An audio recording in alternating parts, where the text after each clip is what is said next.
Nice work, Christian. So, I feel that similar to some other recent works that we've looked at, this doesn't really convey like exactly like what the sound would be here. Like the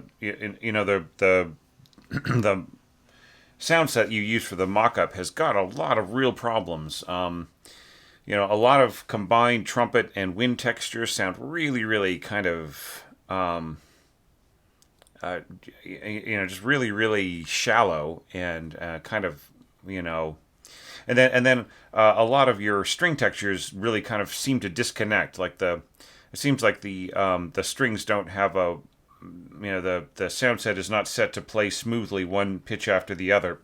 It just sort of like it has to go through the entire cycle of completely stopping the note and then starting the next one.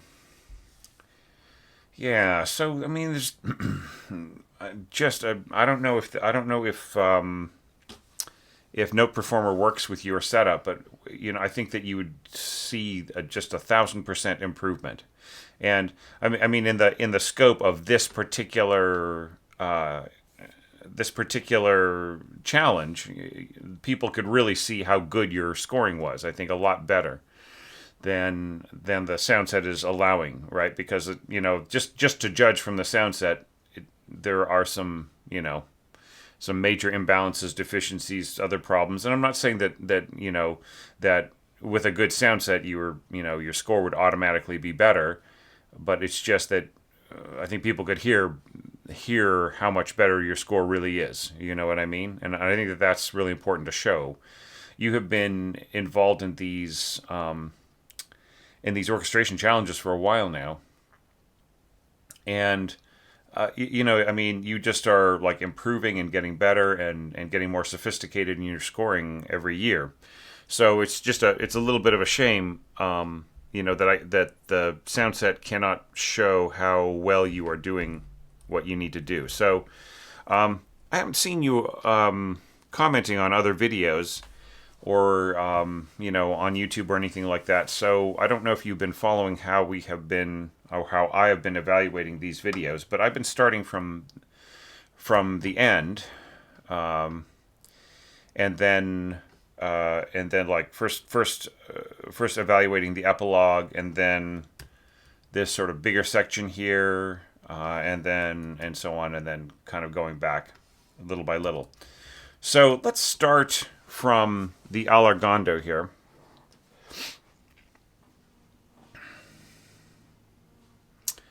Yeah, so you keep things strong and then you fade away. Now, I think that all of the instruments should actually fade. You should have a diminuendo marking on all of these winds and trumpets here. And you should have a destination dynamic. So diminuendo to, I would say, to triple P in your trumpets and to pianissimo in your winds. Now, as to how to deal with this, you say solo, all others drop out. The way that you do that is you go to two voices here. So first voice would be the solo voiced. And I would say just have this be, like slurring down, right? And what you would do is you would say like solo, gli altri, so the solo would be on top, and then the gli altri would be the second voice below, and then I would have it tie forward to like say a quarter note, or excuse me, a dotted quarter note or an eighth note, something like that, and then it dying away, right? So the part underneath would be diminuendo to triple P, and the part above would be diminuendo to piano. So that's how you do it. Just like mark the top solo, mark the bottom gli altri, and then you don't need to write all others drop out. It's just a much more clear way of. I mean, it sounds more involved, but it's actually a clearer way of scoring it. Now, I noticed that your allargando didn't really allargando. Like there was no real tempo change, and this sounded really fast. So yeah, and then here you go quasi tempo one. So like the what happens before really has to be more like the beginning of the piece. So this really has to be more like da da da da da da da da bum bum bum bum It really has to. It can't go da da da da da da da da da da da. It just really sounds. It's supposed to be sort of maybe a little furtive, maybe a little sneaky, but it sounds a little too fast the way that you've got it. Then there's the other situation, and that is like, do you really want to import the tenutos into your score? So tenutos are a long bow. Whenever you see tenuto in a string part, I want you to think of the word zoom. Zoom, zoom, zoom, zoom. I mean, do you really want that? It's like that. It's how do you keep the note being really, really full without necessarily having that much of a shape to it, right? It's just an on and off. It's like an on and off button. Zoom, zoom, zoom, zoom. So it doesn't have that beautiful shape to it that that a normal bowed note might. Wouldn't it be better just to have this as a slur? Da da da da da da. You know what I mean? Just and like this doesn't have anything on, so it's just note, note, note, note, note.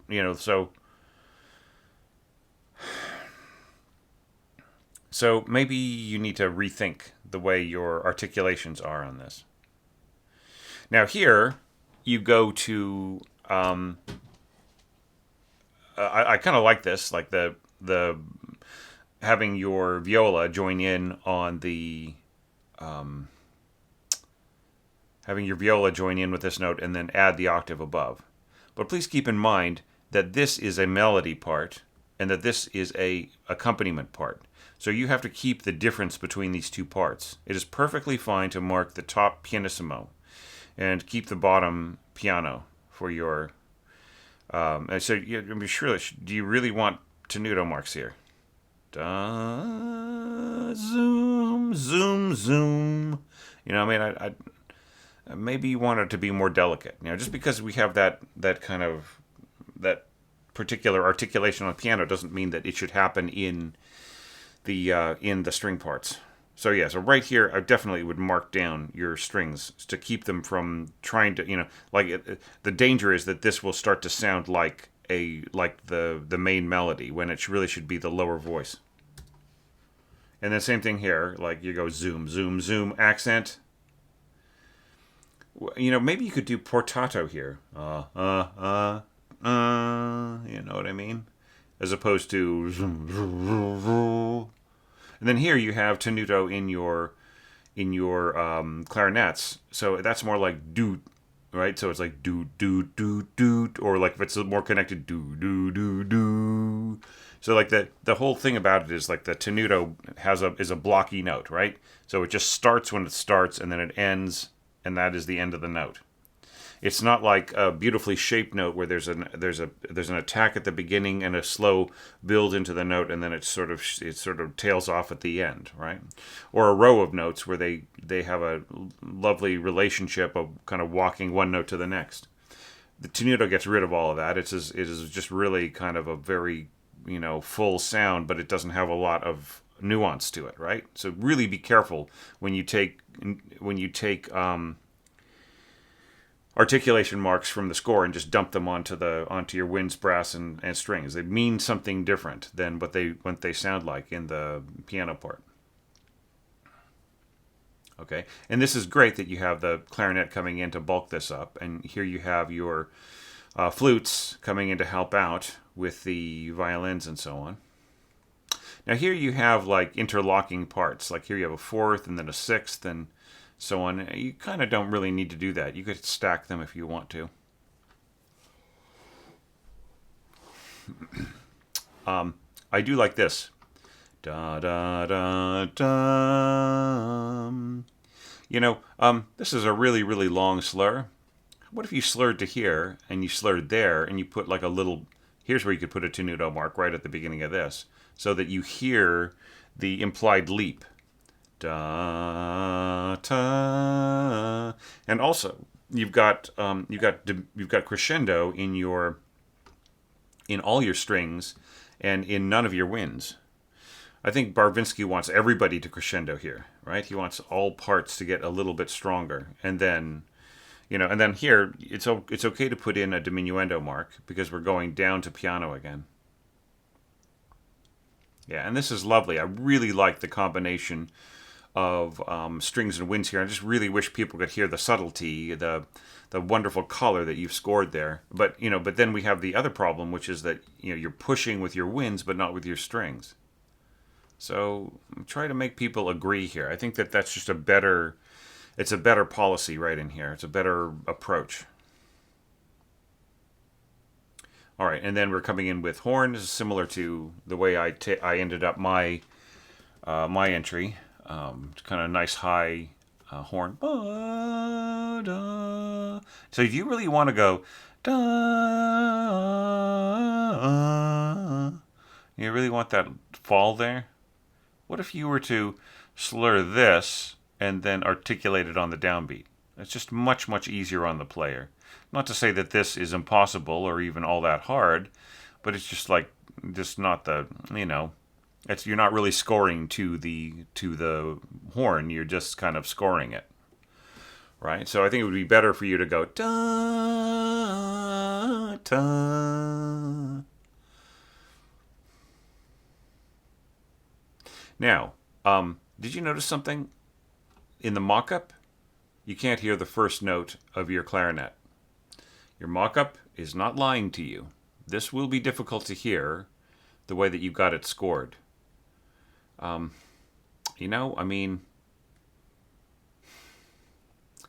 Maybe right in here, just respecting the balance between all of these instruments, even at mezzo piano.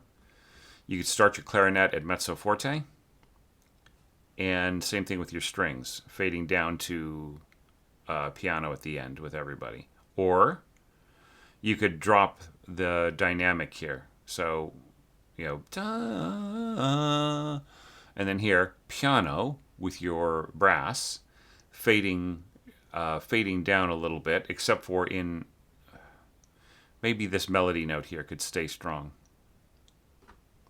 Yeah, so it's just, one way or another, your clarinet really is going to get buried by the sound here of these horns. Now, marking it solo, the clarinet player is going to play out anyway, and they're going to help you solve the problem just at the nature of how they're doing this. But if you want your mock-up to sound good, right, you might have to tweak the dynamics a little bit here in the brass, and tweaking the dynamics here in the brass might be something you might want to do anyway. What if you did this? What if you had your brass marked piano with no diminuendo, and then just let the diminuendo happen in your clarinet and your strings, so that everybody is piano here at the beginning, and that would keep your horns, especially this first horn up here on a F sharp, sounding below, like just kind of like a higher note below what's going on here. Yeah, it would just sort of keep things from getting a little too cluttered, the sound picture from getting a little too cluttered in the overtones, right where the clarinets are trying to play, or the first clarinet is trying to play. You're really inconsistent with your marking of entrances. Like here you got oboe 1, here you got oboe 1. Who's this? Solo? Solo. Who's playing the solo? First, second, who's playing the solo here? And the same thing here. Who's playing this? Shouldn't this be marked solo?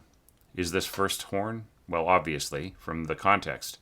But you should always mark the entrance so that the conductor knows exactly, without any other context, what note it is, who's playing it, who to look at, who to help out, right?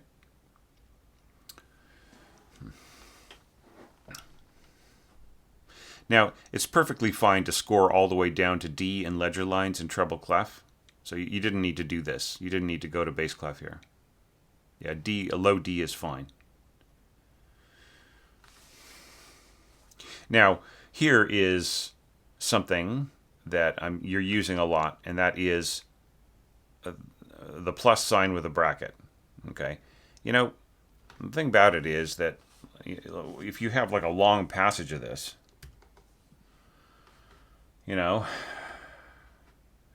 then there's a chance that the player might be asked to go back to the middle of it, and they might not understand, like just on a really quick look, they might not really perceive that the bracket, the line that is stretching across, that's the bracket, is intended to be the stop sign, right? So I would just put a stop. I would just put the plus sign over every note and don't worry about it. Right? It's just the easiest, I think. Just just jumping right back to it. But I'll have to talk to my wife about it and see what she thinks about the bracket versus just putting the plus sign over every note head or every stem in this case. But anyways, I mean it's got a beautiful sound here. Combining the trombone and so on with the cellos, and then here trading over to tuba and playing this nice little horn chord with strings and so on. That's really lovely. Just a little touch of contrabassoon in there for stabilization. Yeah, I think the ending here is just fantastic. Really nice work. Now back to the beginning of D. And Christian, if there's any way to work this out, please leave in the rehearsal marks as I have indicated them in the in various sources, in the templates, in the the sample score, and also in the video with Violina Petrochenko playing. It really, really could use them. Now, doesn't really put me out, but just, imagine if nobody put in any of the rehearsal marks, it just would make things kind of confusing for me, right? So just the more people do it, the more it helps me. So really, please put in those rehearsal marks. So this should be D, and then that part over here should be E, right here. All right. Okay, so let's talk a little bit more about your sound set. I don't want to keep picking on it, but the harp, or sorry, not the harp, but the harp, right in here, it really sounds a bit like a guitar, like sort of like an acoustic nylon string guitar. And then the vibraphone, too, just has a kind of an unnatural sound. All right, so, looking at how this is all scored, I think you could have reversed the way that things were scored in the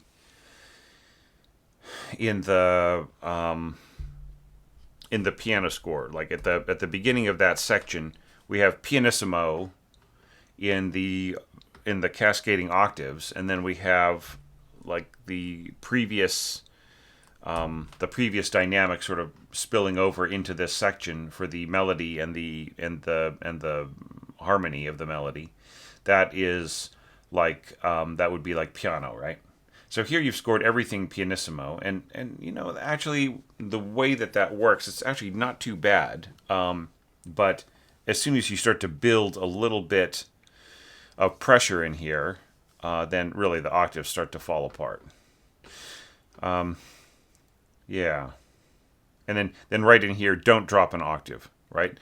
Dropping the octave was something that was in the piano score, and it was put in there so that the hands could focus more centrally, because the pianist is doing something that's, it's starting with adding these parts here in the left hand. It's just starting to get complicated, and Barvinsky realizes that the pianist really needs their eyes on the center of the piano and not jumping octaves, right, all over the place. But you don't have to worry about that. Your players do not need to worry about that. So just keep the octaves high in all of these parts. This is really a neat idea. The violins supporting the flutes, adding the color of that high F sharp.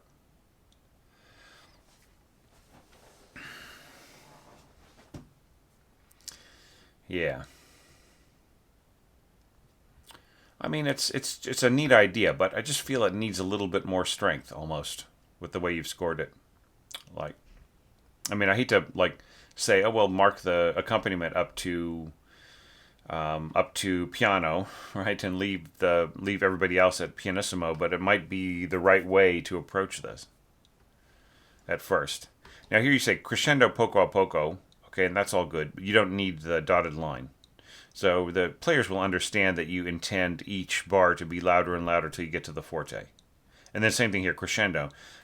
You didn't put in a dash line, and you don't need one. So a couple of bars, that's my general limit, is a couple of bars before I say poco a poco. And then here, same thing. You do not need the dash line at all. just the more vertical, excuse me, the more horizontal information, the more clutter, really. Just try to keep things nice and clean. Okay, and this is really nice in here, this pizzicato. I think that works great. Right, and then here you have like the answering F sharp 2 octaves lower.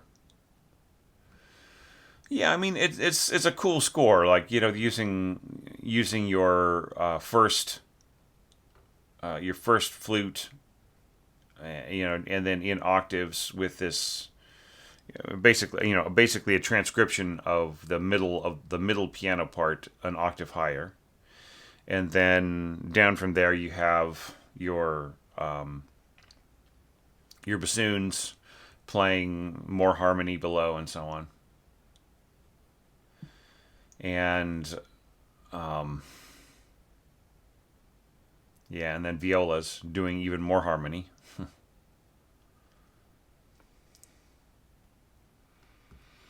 Yeah, so I mean, it more or less should work, but I mean, I think the vibraphone needs to be louder at the very least.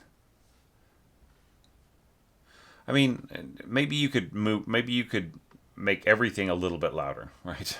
Everything a little bit more like, but just don't get too loud on the accompaniment too soon, right?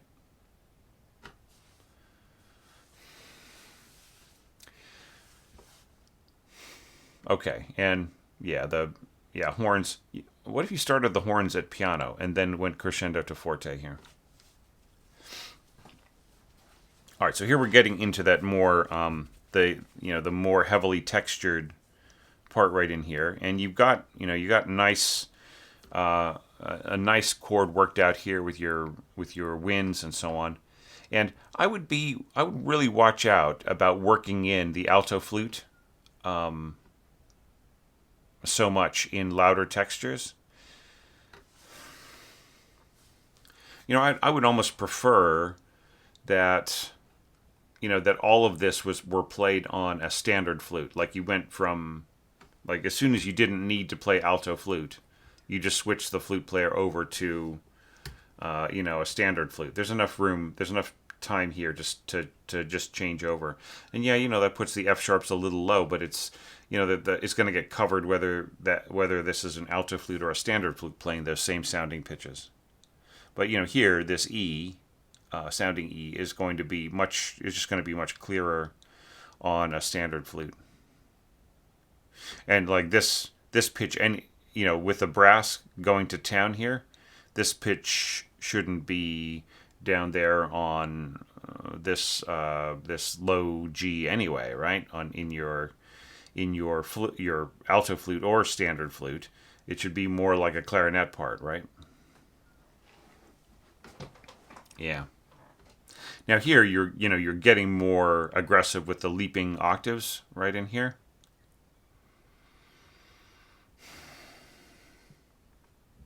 Yeah. Yeah, we had the pizzicato here. Now we have arco.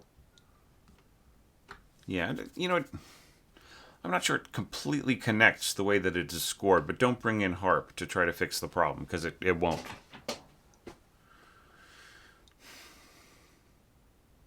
Yeah, I just wish you had more. I wish you had the cello in a position where it was more available to help out with the standard bassoons and everything.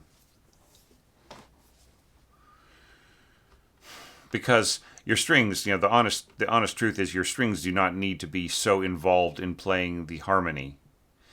You might be better off using all of your winds, clarinets and so on, to interpret the harmony, plus horns below, and then using the strings more just in plain octaves, and then fooling the ear into thinking that that the strings are actually playing the harmony. Right? That is the oldest trick in the book. Goes back to Berlioz. And then freeing up the cello so that they can help out a little bit more with this. But I really love the horns right in here. And, the timpani are kind of cool. They start to pace things. I'm not so sure that I like this D-E-D stuff right in here. I don't think it needs to happen. Yeah, and then just a little timpani roll there. Okay, and that takes us to here. Okay, look, I'm not a big fan. Maybe you've heard me talk about this before, Christian, but I'm not a big fan of using X note heads on cymbal parts, right? That's like more of a drum kit thing. And I'm just seeing it in more and more notated scores. This is a concert score. This isn't a crossover score. It isn't a score intended for like recording a film, some film, or it isn't a multimedia score. It is not a, it is not an experimental score. There is nothing about this line that needs to be written in X note heads. All right, it doesn't makes absolutely zero difference to the player, and you know, just leave it. I mean, they have been reading cymbal parts for centuries, written with standard note heads. Just leave them in standard note heads. You're not doing anybody a favor by using the X note heads, which seems to be to be a default. And whoever is setting that up, shame on you guys. All right, in your notation apps, like whoever is running the notation app that is causing my entrance to use the X note heads, don't do that. Offer them a default version that is not X note heads when they're doing concert scoring. All right. Okay, so yeah, like it doesn't really matter to the player whether they're playing a C sharp or a D flat, but what does matter to them is that when the conductor starts talking about, oh, like I think the C sharps and the double basses are a little sharp or whatever, and they're playing D flats, they're thinking, oh, geez, I'm actually playing a little flat. It's really better to have everybody with the same pitches if you can possibly manage it, right? So if you're going to go to flats in your wins, then flats here, right? If there's anything that would end up being a double flat in your wins because of the way that you've done enharmonic tuning, then it has to be a double flat for everything to make sense. And it's fine with me. I don't care. It's like cool. I don't care if you do sharps or flats, but be consistent.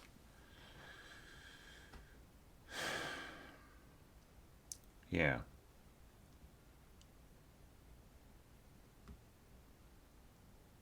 Yeah, and then like here you're going from flats to sharps.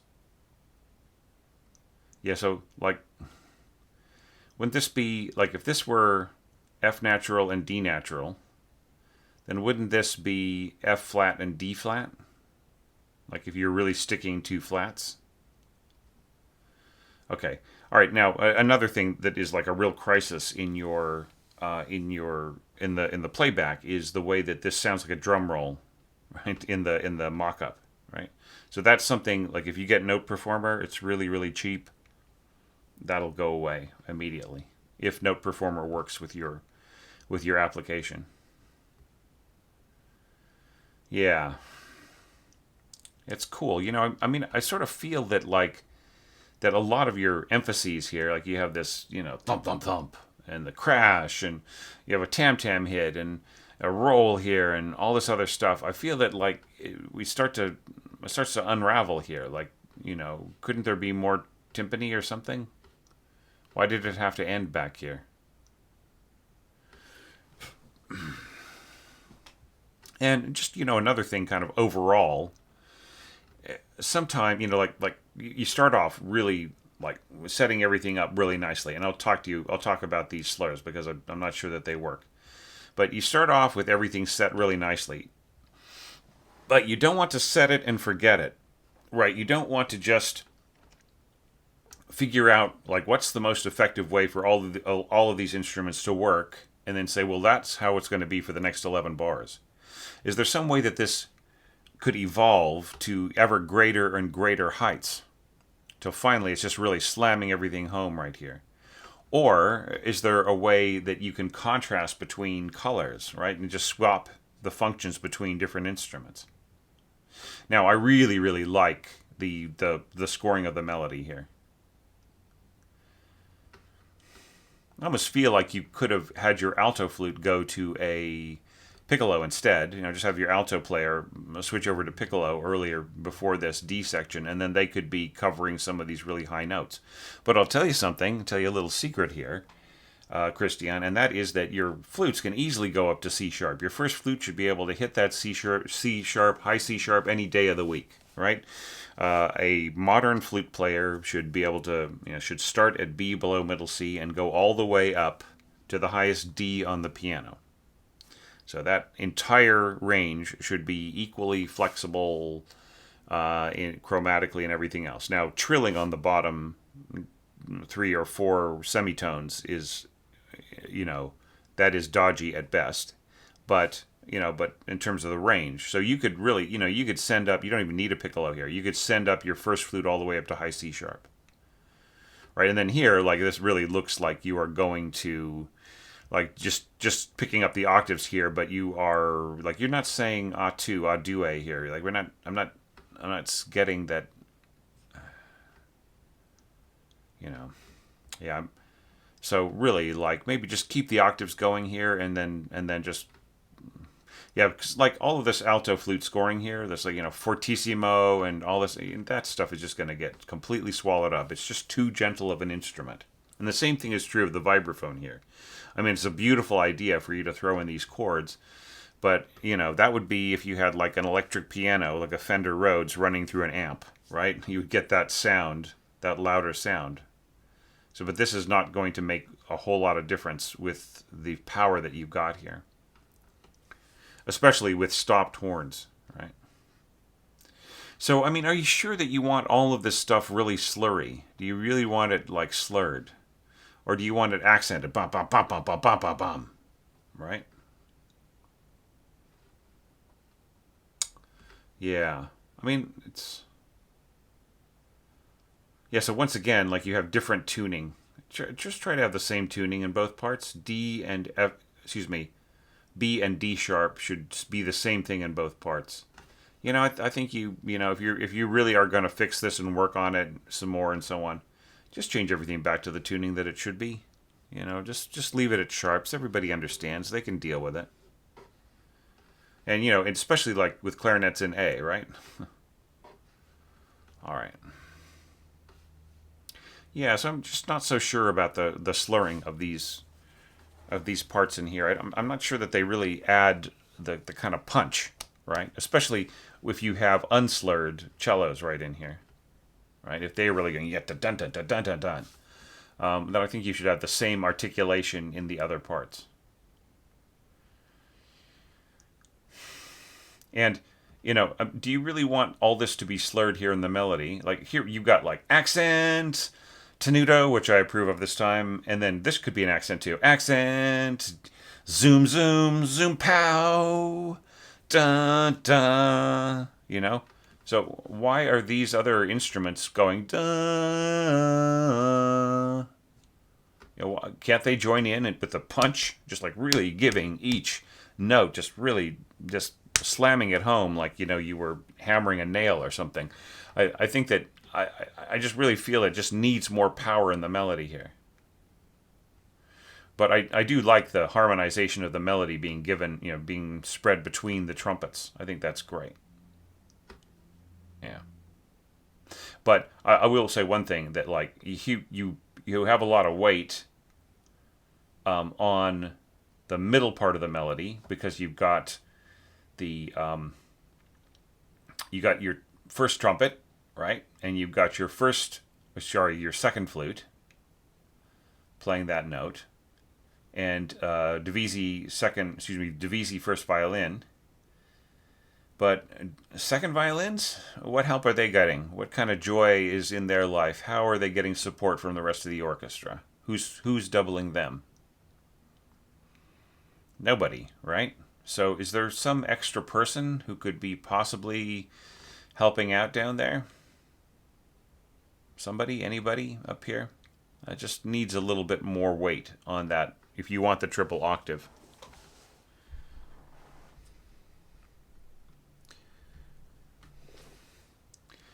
Okay, but those are my thoughts about this. I just think that it could have more impact, and just bringing continuing on with the percussion, finding some way to progress the texture or contrast between different functions. I think there's so much more that you could do here.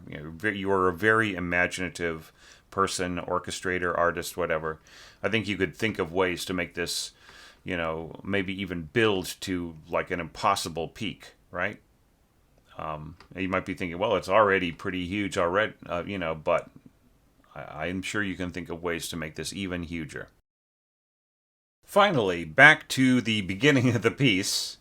And Christian, if you didn't think that your eyes were telling you the right information when you saw a rehearsal mark at the beginning of the score, where there usually aren't any, now that's kind of the way I prefer it. I like to think of the first part as section A, and then the next part as section B, and so on, because that helps me evaluating different sections and also with the different tiers of Patreon support and everything else, right? So, but maybe that wasn't the reason why you left them out, but definitely put them back in. Put in my A right here. Okay. Yeah, and you won't need to tell the harpist how to tune right in here. They'll work it out. But I mean, it's good that you're working it out for yourself. Okay, so we start off here, and like right away you can hear like just the note shaping of the strings. It's all very, every single note is separate. There's no sense of legato or anything. And it says like solo, right? And it doesn't really sound. They don't really sound like solo instruments. So yeah, so Note Performer can handle all that, right? If you are working with a platform that is compatible. I think, is it Finale, Dorico, and Sibelius now? All right, so yeah, so I mean, it's okay. It's gonna work, but don't you think you should have some slurs in here? Da da, right? Slur da. Da da da da da da da. Right, there are just a bunch of different opportunities and different strategies you could use to slur with, and then here too, wouldn't it be better to have everybody slurring or bowing like this? Down, up, down, up, down, up, down. And here you have really smooth lines that intersect with the middle voice. Shouldn't this be slurred? Da, right? Da da da da. Right. And then here, but like sometimes you slur too much. Like here you have a slur across the bar line from the second part of this 16th note, right? So do you really want da da? Don't you want ta ta, right? Don't you want that da ta ta? I mean, you've got it here. These should match, shouldn't they? Right. All right. So it's just issues like that. Watch out about making things fussy in the slurring. This is kind of nice. Yeah, but shouldn't the cellos be slurred? Right? And don't you want to slur this? Ta ta ta ta. Like don't slur these, but maybe slur from here to there and slur from there to there, and then articulate play. Anyhow, yeah, so just watch out for that. I love the idea of using the horns, or the first horn right in here. Why does it say parentheses triple P? You're the orchestrator. You get to decide what this is. You don't need to apologize or say, oh, could be this way or it could be a different way. You decide. You're the guy, right? So if the diminuendo is to triple P, then it's to triple P, and that is what it is. Okay. All right, so here, plus sign to indicate stopped. So if this is all stopped, then you have to put a plus sign over every single note. Then, if you don't want it to be stopped anymore, you have to write at least a single circle, and then after which everything. So it's like you can't do like here's a plus sign, and then after that we assume everything to be stopped. And you can't say a plus sign and then not have any more markings and say now we assume that it's all open. You have to absolutely indicate every note that is stopped until it is time for it to play open again. And then all you need is with that situation is just a circle for open, and then from then on, like if this were to be open, just put a circle here and then you don't have to worry about it. But if you put a plus here, the player's going to want to know what's going on. You have just got yourself a raised hand at rehearsal, right? Or a consult. If you're lucky, the player will come over and say, do you want this to all to be stopped? And if you say yes, he'll say, oh, right, okay. And then he'll add it all himself. And then you'll feel like, oh, well, geez, I could have saved him the time. Okay, so we're starting off here. Lovely idea with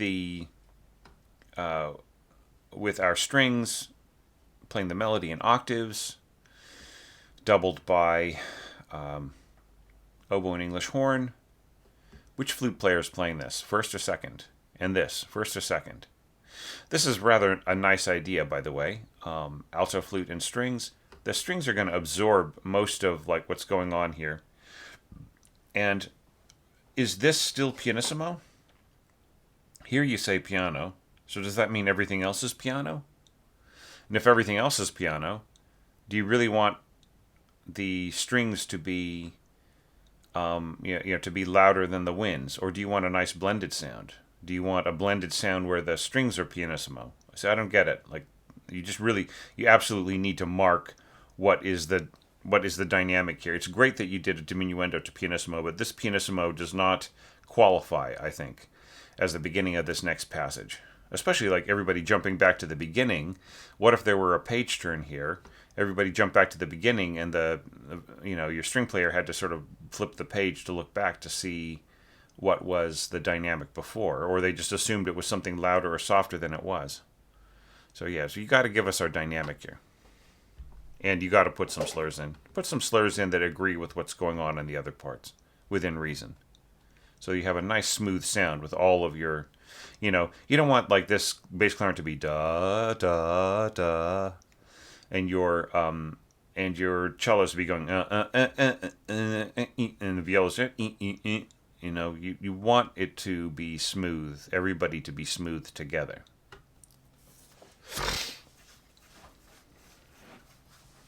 Okay. But anyhow, if you could just figure out what the dynamic was, that would be great. So you don't have any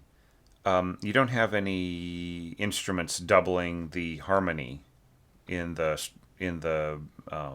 second violins. So yeah, clarinets aren't doing anything.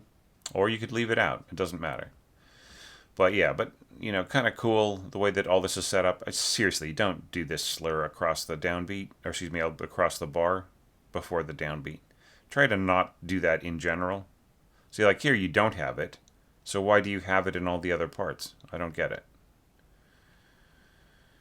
And then here, wouldn't you rather have articulation? Ta.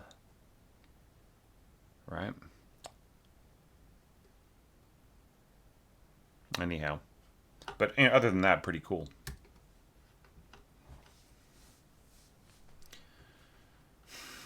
Yeah. See, here's this beautiful bittersweet part. Alrighty, so you have got sounding A here, a sounding A here. So why does the cello have to play this A? Right, so here you have it walking up, but you don't have to finish that thought. It's just really is kind of jumping down 2 octaves, and then catching a double stop at the same time.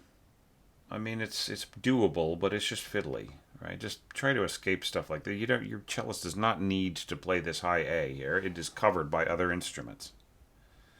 I mean, especially by horn. Like this hornist alone being in there just cancels any need for the cellist to do anything right there. Now, here you've got your violas sort of doubling what's going on here. Yeah, so, right. Um, so why aren't they continuing on? You should say divisi in 3, right? Yeah. So I guess here you leave out some voices. But, I mean, there's,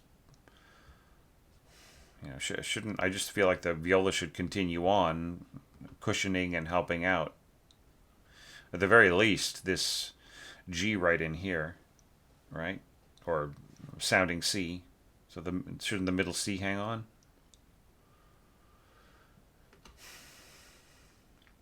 Yeah. And that's really fun. The bass clarinet working together with bassoons and so on.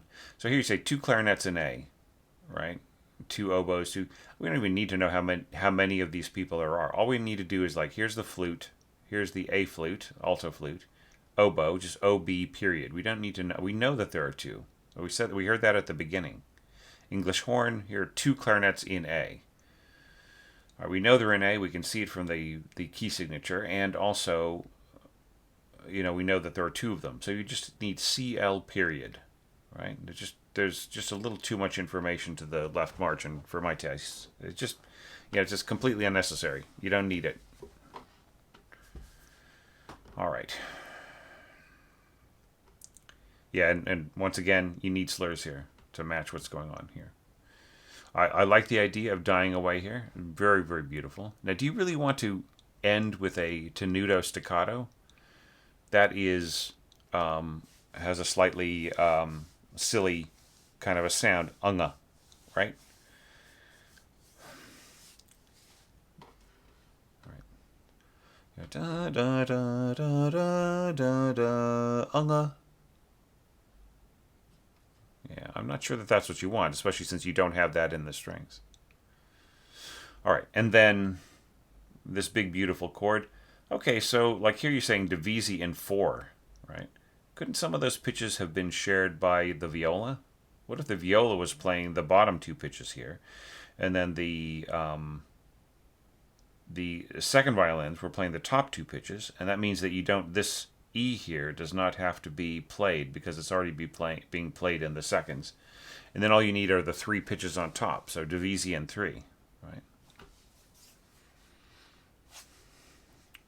All right, so this holds. Shouldn't there be a little diminuendo here coming out of it? And just, yeah, beautiful. This would be beautiful on harp, so don't be fooled by the mock-up, everybody. This would be absolutely gorgeous in harp. And then the little roll. So how does this work? How do the violins roll this chord? Right? They cannot actually play this chord as a chord. How do they roll it? You're giving the players a fairly short time to go to mutes, but it's still all right. Couldn't this have been like you already have the roll here, so you don't need a roll, and that isn't indicated, right? This is not a keyboard instrument. There isn't a single hand playing all of these pitches and playing them one after the other. So the roll is out. Couldn't all these pitches have been shared across your upper strings, right? So maybe you could have had the thirds above. C and E could have been played by the first violins, and then F could have been played by the seconds, and E could have been played by the violas, right? Just to divide it up a little bit. Or you could have had this. This might work even better. You could have had the E on top, played by your firsts, the E sixth, E and C, played by your seconds, and then the F played by the violas. That's another way of doing it. And this is nice right in here.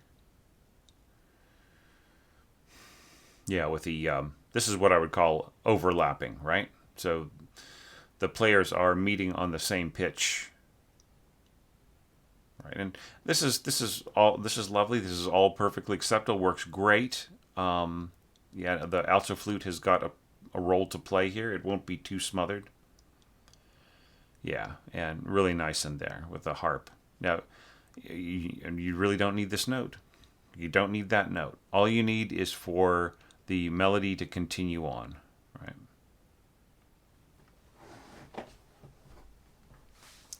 All right, I've talked about that in other entries. Look at the past few entries, okay, Christian? Just what I have to say about certain, adding notes that sort of hang on at this. The melody here needs to just wander free. All right, so that takes us to the C section here. This should be section C for people following along. And I really love this. I love the horns, the way that you have them scored here. Pianissimo, F sharp, it's a little borderline for. I mean, it's certainly something that can be controlled, but it's not too fun. It's not the funnest thing in the world. But you don't go any higher than that, so it's all right. Okay, and then here's where we get into problems, right? You've been taking pains to make sure that the alto flute's contribution here wasn't too wasn't too problematic, that it was, and here you're scoring it in registers where, more or less it's not so, not so smothered, not so stomped on. But, honest truth is, in some places you've already got an oboe playing that note. So who's going to win in that contest, right? The oboe will.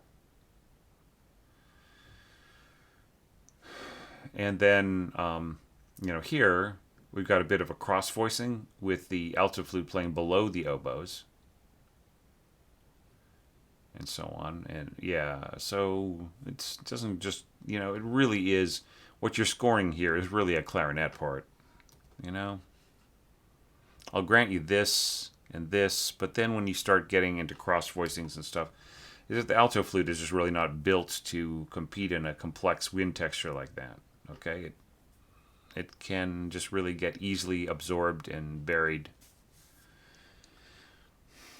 Now here, your problems become even greater, right? Because this alto flute is set amongst, it's like a cat set amongst the pigeons, right? This is the cat and this is the pigeon.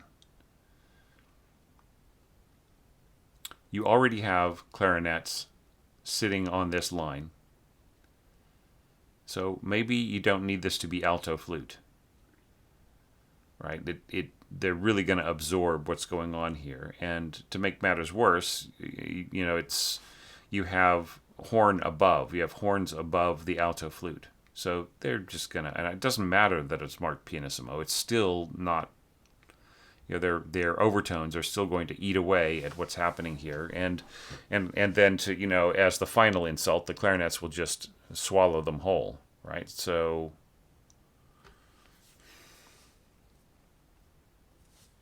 yeah, so just, you'd have to strip back so much here for the alto flute to work here. Really, just try to save alto flute for places where it doesn't have too much competition, especially not from horns. This is all cool right in here. I like the harp part. Yeah, and this is really fun. I don't think it needs a whole lot of bolstering. Now, when things start to push here, get a little bit more involved, you're adding trumpets and trombones, it's pretty solid right in here. That's when I would bring in bassoon to do a little doubling here, just to make sure that it stayed in the game. You get a bassoon doubling from below, and you could have a vibraphone doubling from above to bolster up the harp a little bit. Yeah. But otherwise, really kind of fun. And look, don't score this low second flute like this. Once again, that's a clarinet part, right? So you've already got a clarinet on that part. And you could have even doubled this with alto flute, and it still would disappear into the second clarinet part. And we have not even mentioned the fact that you have got all this brass also sitting around that same area, being really, really loud. So yeah, so just really, please, everybody, please stop scoring flutes too low. Like here, the flute works, right? But it doesn't have any. There's no horns. There's nothing getting in the way. The only thing that could possibly obscure it would be the oboes and the bassoons combined with the violas. But everything is really soft here, so the cascading flutes are doing fine, right? But I did talk about how they might need even a little bit more. But yeah, that is one thing. But this kind of close action right in here, this will not only hurt the alto flute, but it also hurts the second flute place in that low place. So just really, people, just get hip, all right, to not scoring second flute too low, or I just saw so much of it, and I had really, I talked about it endlessly over the past 6 years. Right here, now we are in the seventh year, and I'm still talking about it, and from people whose work I've looked at for several years in a row. All right, so just really, make that something to proofread. I'll put it on next year's checklist. Right? Have you scored alto, or have you scored low flute in places where it will get absorbed by horns, clarinets, loud string playing, that kind of thing. So yeah, watch out for that, all right? But all my scolding aside, I'm really glad that you were able to share this with me this year, Christian, and that you were able to, enter yet again. We are having a series of conversations through music. You are sending me your score, and I'm telling you what I think about it. And I think every time I see a new score from you, you're getting better and better and smarter and smarter. And, that's one of the reasons why I just kind of feel, here you are kind of, getting closer and closer to a professional level with your craft. And, you need a sound set that sounds more professional, right? Because, just for your own career, like, it had nothing to do with sounding good for my challenge. But, suppose that you are working with, you have to send something to some people who will decide whether or not you're going to get the job, right? So your mock-up has to sound better than what you sent me. So it's just as plain as that. And I would have not worried about that 10 years ago when I first started my channel. Actually, that's more like 12, 13 years ago. I would have actually rejected that. I would have said, yeah, don't worry about mock-ups, but working so much with multimedia and with, people who have got to use things as temp recordings in film scores and all this other stuff, the mock-up does make a difference, okay? But that having said that, I am nowhere near to the level of obsessive perfection that my friends over at Virtual Orchestration are. Right? They are the experts. I am just a complete beginner, and I've been approached so many times from people who sold sound sets, like at least twice, if not more. People who wanted me to help promote what they've had, and I'm not really into that game, but like, even if I had been, I would have been completely incompetent to do it because, most of my clients are people who work in the concert industry. But, to make a long rant short, I think that your level of skill here really deserves better, like a better outcome with that particular aspect. So think about it, all right?